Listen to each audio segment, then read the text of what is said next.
Hello, welcome. This is White Past Question Literature in English, year 2019. Question number 20.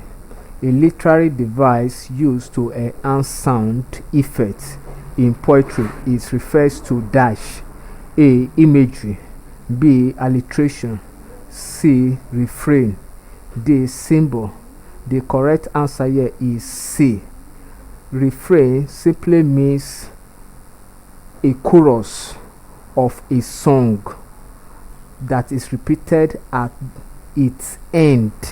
So it is not alliteration, as some average literature student will go for alliteration. Alliteration is the continuous repetition of a particular